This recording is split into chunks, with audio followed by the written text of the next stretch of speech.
primary role is really looking at the health disparities that we see in the city, whether that's racial disparities or socioeconomic disparities, and really trying to find urban planning and community development frameworks to eliminate those disparities that we see.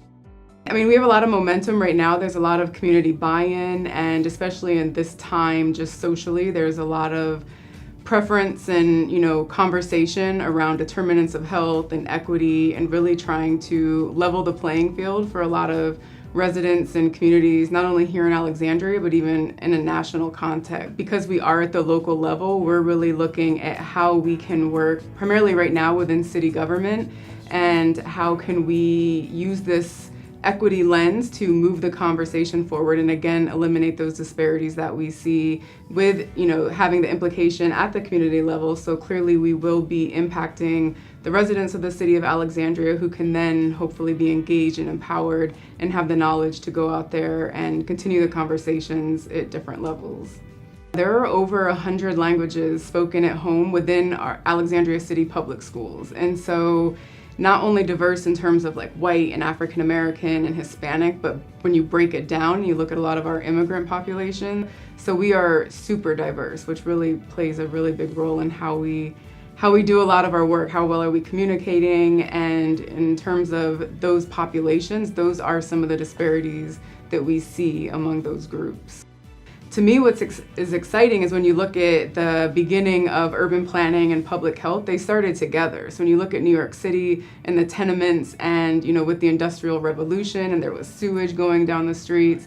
So they started together. And then in looking at how we did zoning to separate uses, and then that mechanism and that kind of machine of urban development really put us into a position that we see today that has impacted the disparities. When you look at like redlining and some of the other issues that really allowed for systemic racism within communities across the country, I mean, that's really why we got to where we are today. When you look now, even if you take that same map from way back when, not that long ago, and you look at the social disparity. So if you want to look at education and income and quality of life indicators, and you lay it over that red line, in a lot of cases what they see nationally again is that those disparities all are within that red line. So it was engineered, and the policies and the practices that were put into place, and now the flip is happening. So you see people flocking back into the urban core, and we're gentrifying communities and displacing people. But there's a really fine balance, because when you look at how do you reinvest in a community, you want economic development, you want to improve that tax base, because that's what funds your police, that funds your fire department, your teachers, your city employees. And so you want to create that revenue, but how do you do that without really telling people, okay, guess what, you just can't afford it here anymore, you have to go. So it's really about preserving the communities that we have, but also adding and enhancing and bringing that diversity into the mix. So it's a fine balance. And I mean, there's no quick fix or easy solution for it, unfortunately. When you look at the impacts now, so going back to like the tax base and how you have a set area, and that revenue has to go to a fund that supports your city, but even education.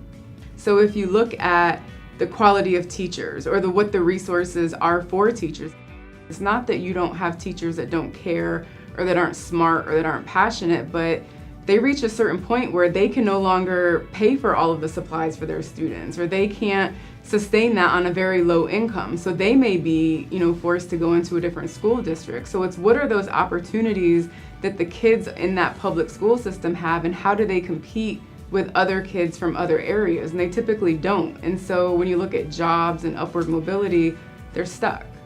And that heavily impacts health. When you talk about opportunity and younger people, that we don't discredit that, and that us younger people really understand that we have a certain skill set and a certain passion that drives us in the work that we do, and that we just have to trust that. It's very telling when you look at what the city is valuing in terms of diversity and inclusion, and even the conversations that we're having. And I think that we're not perfect as a city, and there is always going to be some work to do, but I think that in terms of spurring leadership and creating opportunities for people, I think that that's really what drew me to coming to work here in the first place, was just the climate in terms of social interactions and diversity and young people. I think that that's really important.